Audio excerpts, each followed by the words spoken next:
Stories about Chris and I, just great stories about fishing and things like that. A little bit of sports.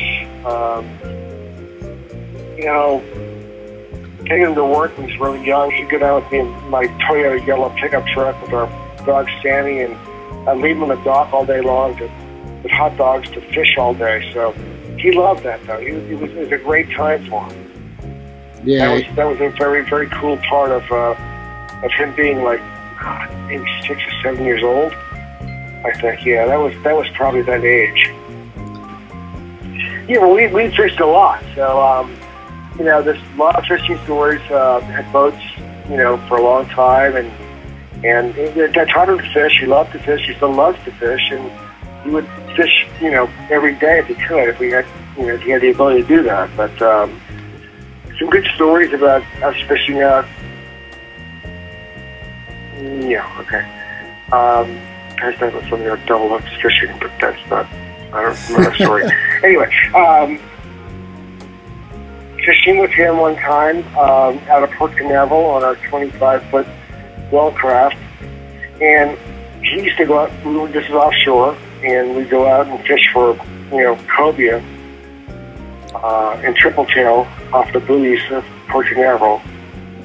And he was probably maybe 10 or 11 at that point in time. And I remember one day there was a double hookup with cobia.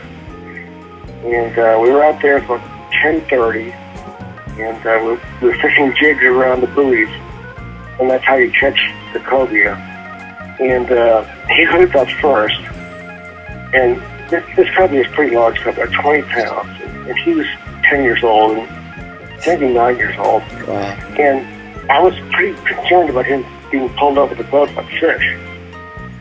So I was holding on to him, and then I threw him the line out there because there was a cobia behind the cobia that he caught, and I hooked the ball. So I said, now I have a fish on my line. Chris is fishing his line, and the boat's going forward. So I kind of put the boat neutral, and I'm trying to help him get his fish in. He's, you know, the fish is 25 fish. And he's a young guy trying to pull it in. And I put my rod in the rod holder, helped him get fish in, and got in the boat, and then got my fish in. But it was a great experience for both of us that time. We'll always remember that. That's all.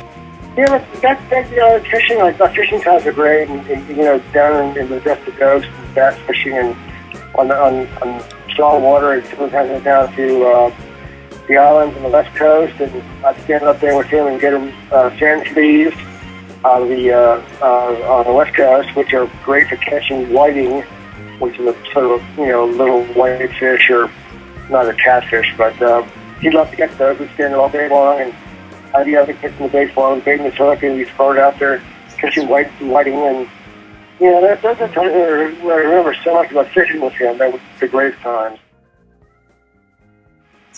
Say hi to my number one son, which I texted this morning, and said, love you, number one son, happy 40th, and love you more than anything in the world, and go Pats. Hell yeah. My son, I love you so much.